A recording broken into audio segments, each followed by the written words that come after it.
का संदेश मैं एक छोटी सी कहानी से शुरू करने जा रहा हूं। आपको बड़े ध्यान से इस कहानी को सुनना है। एक बार एक देश में एक राजा, जो उस देश का राजा चुना गया, उस राजा के अंदर यह इच्छा आई कि वो अपने देश के अंदर बहुत सारा बदलाव लाना चाहता है। अपने देश की जनता को, अपने देश के लोगों को वो हर एक फैसिलिटी देना चाहता है। अपने देश के लोगों को, जीवन को वो आसान बनाना चाहता था। राजा बनते ही इसके अंदर एक दर्शन आया कि मुझे अपने देश के लोगों का जो जीवन है बहुत आसान करना है। मेरी जो प्रजा के लोग हैं उन्हें किसी भी समस्या का सामना ना करना पड़े, उनका जीवन सुखदायी जीवन बन जाए, वो खुशी और आनंद के साथ अपने जीवन को व्यतीत कर सके। इस दर्शन को रखते हुए उस राजा ने अपने देश में बहुत सारे कार्य किए। जो उसे लगा कि इन चीजों में सुधार आना चाहिए, जो उसे लगा कि प्रजा इन कठिनाइयों से जूझ रही है, उन कठिनाइयों का उसने समाधान किया। काफी समय लगा, पर वो धीरे धीरे एक एक करके सारी चीजों को, जो कठिनाई की चीजें थी, उन्हें अपने देश से निकालता गया और अच्छी चीजों को अपने देश में लाता गया। पूरी दुनिया के लोग, उस संसार के लोग, उस देश के लोग, जिस देश का वो राजा था, वो बहुत ही आनंदित हुए, अपने राजा से बहुत प्रसन्न हुए, क्योंकि उनका जीवन इजी हो गया था। जब किसी का जीवन इजी हो जाए, आसान हो जाए, कठिनाइयों के बिना जीवन जीने का मजा लोगों को कुछ अलग लगता है। हर मनुष्य चाहता है कि उसके जीवन में कोई कठिनाई ना हो। हर व्यक्ति चाहता है उसके जीवन में कोई समस्या ना हो। हर व्यक्ति समस्याओं से भागना चाहता है। समस्याओं का सामना करने वाले लोग बहुत कम मिलते हैं, पर समस्या से भागने वाले लोगों की गिनती बहुत ज्यादा है। जब उस राजा ने अपने राज्य में, अपने देश के लोगों के लिए हर एक सुविधा को लोगों को मुहैया कराया और हर एक रुकावट की चीज को निकाल दिया, हर एक बाधा की चीज को निकाल दिया, प्रजा के लोगों को हर एक फैसिलिटी मुहैया कराया, पूरे देश के लोग अपने राजा पे आनंदित थे। हर व्यक्ति राजा की प्रशंसा कर रहा था। एक दिन राजा अपना भेष बदल करके लोगों के बीच में गया, ताकि उसे कोई पहचान ना पाए। राजा देखना चाहता था कि मैंने अपने देश के लोगों के लिए इतना कुछ किया है, मेरे देश के लोग, मेरी प्रजा मेरे विषय में क्या कहती है।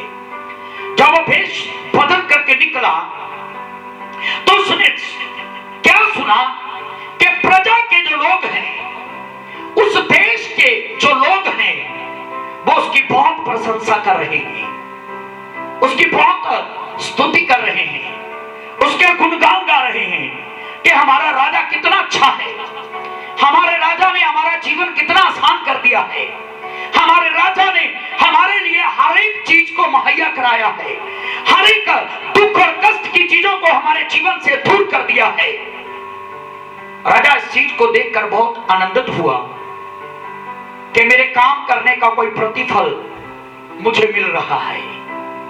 लोगों की खुशी को देख करके राजा बहुत आनंदित था, क्योंकि वो लोगों को आनंद देना चाहता था।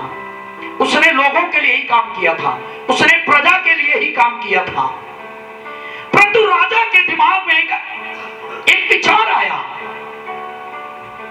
वो विचार था कि मैंने पूरे देश के लोगों के लिए, देश की जनता के लिए, प्रजा के लिए कुछ किया, सब कुछ आसान बना दिया, हर एक चीज को आसान बना दिया। राजा के मन में विचार आया, राजा के हृदय में ये विचार आया कि मैं देखना चाहता हूं कि मेरी जो प्रजा के लोग हैं, मेरे जो देश के लोग हैं, क्या ये समस्याओं का सामना कर सकते हैं जैसे राजा ने हर एक समस्या का सामना किया और सब कुछ इजी कर दिया। आपको मालूम है तब राजा ने क्या किया? एक भारी पत्थर लेकर के सड़क के बीच में, रास्ते के बीच में एक बहुत बड़े पत्थर को फेंक दिया। उस पत्थर को फेंकने के बाद जे राजा भेष बदलकर दूर जाकर एक झाड़ी के पीछे छुप गया, यह देखने के लिए कि लोगों के लिए मैंने इतना कुछ किया है। लोग अब इजी जीवन जी रहे हैं, पर राजा ये देखना चाहता था कि क्या उसकी प्रजा के लोग समस्याओं का सामना करना सीख गए हैं, समस्याओं का सामना करना उनको आता है, क्या वो समस्या का सामना कर सकते हैं, क्या वो अपने जीवन में आने वाली समस्याओं से लड़ सकते हैं।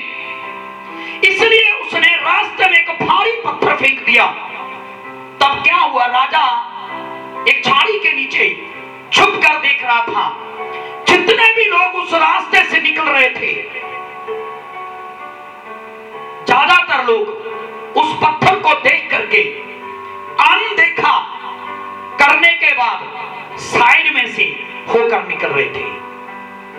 हर एक व्यक्ति आ रहा है और शहर में से होकर जा रहा है, हर एक व्यक्ति आ रहा है और साइड में से होकर जा रहा है। और तब उस राजा ने क्या सुना? कुछ लोग चुपचाप निकल रहे थे और कुछ लोग वो एक पत्थर गिरने के कारण राजा को कोस रहे थे, राजा का अपमान कर रहे थे, राजा की निंदा कर रहे थे, क्योंकि बीच रास्ते में एक पत्थर पड़ा हुआ है। कुछ लोग साइड से होकर निकलना पसंद कर रहे थे, कुछ लोग राजा का अपमान कर रहे थे, राजा की निंदा कर रहे थे। देखते देखते क्या हुआ? एक बहुत गरीब आदमी अपने कंधे पे बोझ उठाए हुए वहां से निकल रहा था।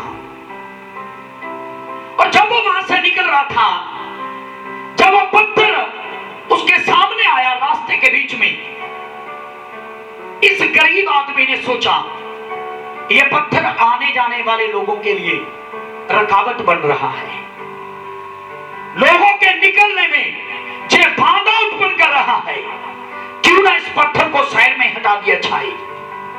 उस गरीब आदमी ने अपने बोझ को एक साइड में रखा और जाकर के उस भारी पत्थर को अपने पूरी ताकत के साथ, अपने पूरे जोर के साथ उस पत्थर को हटाना शुरू किया। और जब वे पत्थर हटा दिया गया, तब इस गरीब व्यक्ति ने क्या देखा? उस पत्थर के नीचे एक थैली है। और जब उसने उस थैली को उठाया, उस थैली के अंदर चांदी के सिक्के थे और चांदी के सिक्कों के साथ एक छोटा सा लाइटर लिखा हुआ था, एक पत्थर लिखा हुआ था, और वह पत्थर राजा की ओर से लिखा गया था। और राजा ने उस पत्थर पे लिखा था, जो कोई भी इस पत्थर को हटाएगा, ये चांदी के सिक्के उस व्यक्ति के लिए हैं। और आपको मालूम है, उसके साथ राजा की स्टैंप लगाई गई थी कि वो लेटर राजा की ओर से है। जो भी उस पत्थर को हटाएगा, ये चांदी के सिक्के उस व्यक्ति के हो जाएंगे, जो राजा की ओर से फरमान था, हुक्म था। जब वो व्यक्ति ने उस थैली को उठाया और चांदी के सिक्के उसके हाथ में आए और उस पत्थर को पड़ा, वो आनंद से भर गया, बहुत आनंद से भर गया। और मेरे प्रियो, जब वो बहुत आनंद से भरा और अपने घर को चलने लगा, पीछे से दौड़ करके राजा उसके पास आया और राजा ने उसे शाबाश देते हुए उस व्यक्ति को अपने राज्य में शामिल कर लिया। हालेलुया, जोर से बोले हालेलुया। उस व्यक्ति को अपने राज्य में शामिल कर लिया। अब सवाल ये उठता है, इस गरीब व्यक्ति से पहले इतने सारे लोग वहां से निकल कर चले गए, साइड में से होके निकल गए, सीधे रास्ते को छोड़ करके कट मार लिया। ध्यान से सुनना केयरफुली, सीधे रास्ते को छोड़ करके कट मार लिया, पर उस पत्थर को हटाना नहीं चाहा, उस पत्थर को हटाना नहीं चाहा। राजा की निंदा करना उन्हें अच्छा लगा, पर उस पत्थर को हटाना उन्हें अच्छा नहीं लगा। उस पत्थर को हटाने के लिए वो लोग तैयार नहीं थे, परंतु एक गरीब व्यक्ति ने उस पत्थर को जो उसके सामने पड़ा हुआ था, उस पत्थर को हटाने का निर्णय लिया, उस पत्थर को हटाने का फैसला किया और उस पत्थर को हटाया भी, और वो राजा के महल में पहुंच गया। राजा ने उसे अपने राज्य में शामिल कर लिया। जोर से बोले हालेलुया। जो उस पत्थर को देख करके साइड में से निकल गए, उस पत्थर को देखकर राजा पर कुड़कुड़ाए, राजा पर चिल्लाए, वो ना तो राजा के दिए हुए चांदी के सिक्के प्राप्त कर सके और ना ही राजा से शाबाश प्राप्त कर सके, राजा की तारीफ को प्राप्त कर सके और ना ही राजा के राज्य में शामिल हो सके। मेरे प्रियो, राजाओं का राजा, प्रभुओं का प्रभु, मेरा और आपका परमेश्वर जो स्वर्ग में बैठा हुआ है, वो एक राजा है। छोर से बोले हालेलुया, हालेलुया। आज से कई वर्ष पहले उस राजाओं के राजा ने हमारे जीवन को आसान बनाया, हमारे जीवन की हर एक कठिनाई को दूर किया, हमारे जीवन की हर एक समस्या को दूर किया।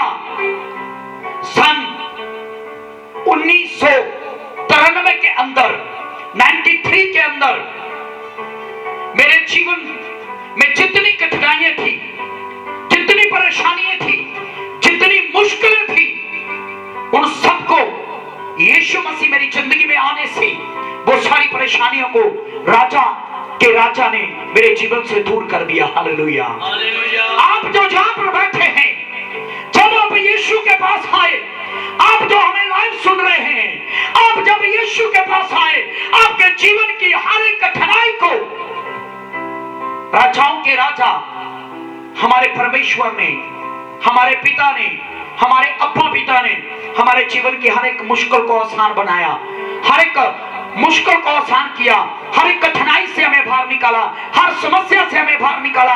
और अगर एक तरीके से बाइबल के आधार पर देखा जाए तो प्रिय जनों, जब हमने यीशु को जाना, उससे पहले ही वो हमारी सारी कठिनाइयों को हमसे दूर हटा चुका था। जब यीशु मसीह क्रूस पे मरा, यीशु मसीह ने क्रूस पर मृत्यु का दंड सहा, यीशु मसीह क्रूस पर चढ़ाया गया, यीशु मसीह ने हमारे शराब को अपने ऊपर ले लिया, हमारे रोगों को अपने ऊपर ले लिया, हमारी अशांति को अपने ऊपर ले लिया, हमारी लज्जा को अपने ऊपर उठा लिया। क्यों? वो हमारे जीवन को आसान बनाना चाहता था, हमारी जिंदगी को आसान बनाना चाहता था। जिस प्रकार उस राजा ने अपने देश की प्रजा का जीवन आसान बनाया, सब कुछ आसान बना दिया, पर एक पत्थर बीच में फेंक दिया।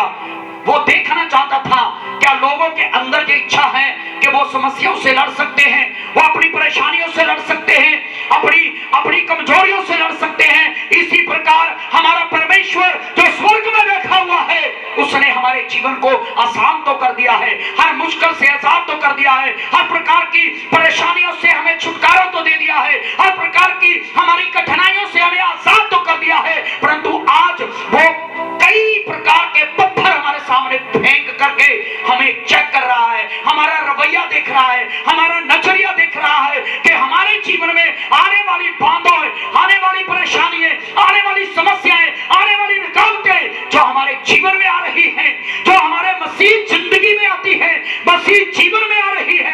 मसीही जिंदगी में जो हम परेशानियों को उठा रहे हैं, वो स्वर्ग में बैठा हुआ राजा भी साइड में बैठकर देख रहा है। क्या हम उस राजा की निंदा करते हैं? हम उस राजा को कोसते हैं? हम उस राजा का अपमान करते हैं? या फिर उस पत्थर को हटाने की ताकत रखते हैं, उस पत्थर को हटाने की सामर्थ रखते हैं? हमारा उस पत्थर के प्रति नजरिया क्या है? यह पत्थर हमारे जीवन में परीक्षाएं हैं, यह पत्थर हमारे जीवन में कष्ट हैं, यह पत्थर हमारे जीवन में रुकावटें हैं। मेरे प्रियो, जिस मसीह के जीवन में कोई रुकावटें नहीं है, चुनौतियां नहीं है, परेशानियां नहीं है, परीक्षाएं नहीं है, वो मसीह नहीं है। जो असली मसीह होते हैं, सच्चे मसीह होते हैं, उनके जीवन में परीक्षाएं आती हैं। कुछ लोग मुझे सवाल करते हैं, कुछ लोग परेशान हो चुके हैं, वो सोचते हैं अब तो मैं प्रार्थना भी सही से कर रहा हूं, जीवन भी पवित्र जी रहा हूं, बाइबल भी प्रॉपर पढ़ रहा हूं, टाइप भी अपना दे रहा हूं, भेंट भी दे रहा हूं, प्रभु के दासों के लिए जितना हो सकता है उससे बढ़कर कर रहा हूं, फिर भी मेरे जीवन में समस्या क्यों है? फिर भी एक कष्ट अभी जाता नहीं है, दूसरा क्यों आ जाता है? फिर भी एक बीमारी अभी जाती नहीं है, दूसरी क्यों आ जाती है? फिर भी एक समस्या खत्म होने से पहले दूसरी क्यों पैदा हो जाती है? मेरे प्रियो, मैं आपको बताना चाहता हूं, ये वही पत्थर है जिसके लिए राजा साइड पर बैठा हमारा अब्बा पिता देख रहा है। हम साइड से होकर निकलते हैं या अपने राजा की निंदा करते हैं या उस पत्थर का सामना करते हैं, उस समस्या का सामना करते हैं, उस परीक्षा का सामना करते हैं। जोर से बोले हालेलुया, ऊंची बात में बोले हालेलुया। आप जो लाइव देख रहे हैं हाथ उठा के बोले हालेलुया। मैं विश्वास करता हूं कि आप प्रभु के वचन को समझ रहे हैं। मैं चाहता हूं कि आप केयरफुली सुने, भूल जाएं कि आप अपने घर में बैठे हैं, भूल जाएं कि आप लाइव देख रहे हैं। केयरफुली परमेश्वर के वचन को सुनिए। परमेश्वर देखना चाहता है आपका नजरिया क्या है। जो समस्या आपके जीवन में आ रही है उनके प्रति आपका नजरिया क्या है। हजारों लोग, लाखों लोग मसीह को ग्रहण करने के बाद मसीह से दूर जा चुके हैं क्योंकि उनके जीवन में आने वाले पत्थरों का वो सामना नहीं कर पाए। उन्होंने अपने राजा की निंदा की, अपने राजा को कोसा, अपने राजा का अपमान किया।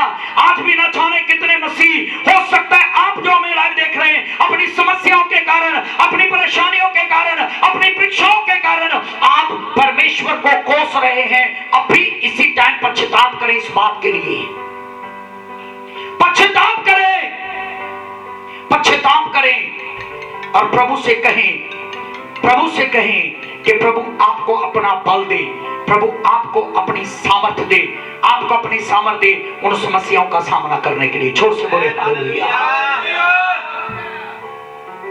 प्रभु के वचन में लिखा है, वो जो मुझे सामर्थ्य देता है उसमें मैं सब कुछ कर सकता हूं। मेरे प्रियो, मैं आपको उत्साहित करना चाहता हूं, एनकरेज करना चाहता हूं। आपको आज की सुबह मैं बहुत उत्साहित करना चाहता हूं, उत्साह के साथ कहना चाहता हूं, आपके जीवन में अगर यीशु मसीह है, दुनिया में कोई ऐसी चुनौती नहीं है, दुनिया में कोई ऐसी परीक्षा नहीं है, दुनिया में कोई ऐसा कष्ट नहीं है जिसका आप सामना नहीं कर सकते, क्योंकि मेरे परमेश्वर ने स्वर्ग से आपको पावर दिया है उन पहाड़ों को, उन पत्थरों को हटाने की सामर्थ्य आपके अंदर है।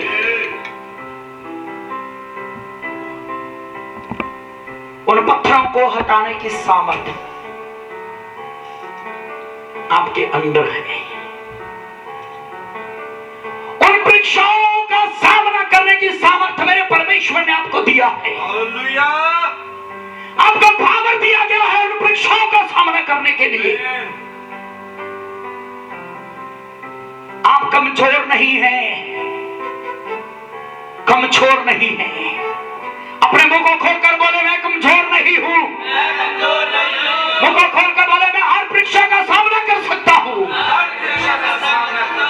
क्योंकि परीक्षाओं में से निकलने वाला मेरा यीशु मेरे साथ है। Praise the Lord. मुझे बाइबल का एक वचन याद आ रहा है, बड़े आनंद के साथ आपके साथ शेयर करना चाहता हूं। बाइबल में लिखा है प्रभु यीशु मसीह जो खुद परीक्षाओं में से निकला है वो हमारी मदद कर सकता है, क्योंकि वो खुद भी परीक्षाओं में से होकर निकला है। अगर आप यीशु पर विश्वास करेंगे, इस बात के लिए विश्वास करेंगे कि आपके जीवन में, आपके रास्ते में आने वाले हर एक कठिनाई, हर एक परिस्थिति, हर एक पत्थर आपको रोक नहीं पाएगा, आपका रास्ता बदल नहीं पाएगा, आपको कमजोर कर नहीं पाएगा, तो मेरा परमेश्वर अपने पुत्र यीशु मसीह के द्वारा हमें विजय में ले चलेगा, हमें छाया में ले चलेगा। उसकी स्तुति करे हालेलुया, उसकी महिमा करे हालेलुया। परमेश्वर जी देखना चाहता है आपके जीवन में जब क्लेश आते हैं, आपके जीवन में जब परीक्षाएं आती हैं। आपको पता कई ऐसे मसीह लोग हैं, कभी कभी हंसी भी आती है उनके ऊपर। लोग छोटी छोटी चीजों के लिए अपने राजा को कोसना शुरू कर देते हैं। कुछ लोग कहते हैं, मैं किसी पे कमेंट नहीं कर रहा हूं, ये एक व्यक्ति नहीं है, बहुत व्यक्ति हैं जो कहते हैं हम बड़े उदास हैं, बड़े परेशान हैं जी। क्या हो गया? पहले पंखा खराब हो गया, फिर फ्रिज खराब हो गई, फिर आरओ खराब हो गया, फिर सिलेंडर खत्म हो गया, फिर प्रेस भी जल गया। मेरे प्रियो, मैं आपको कहना चाहता हूं, आप समस्याओं से लड़ना सीखें, रकावटों से लड़ना सीखें। परमेश्वर ने आपको हारने के लिए नहीं, जय में चलने के लिए बुलाया है। Praise the Lord. वो आपको जयवंत देखना चाहता है, वो आपके जीवन में जय को देखना चाहता है।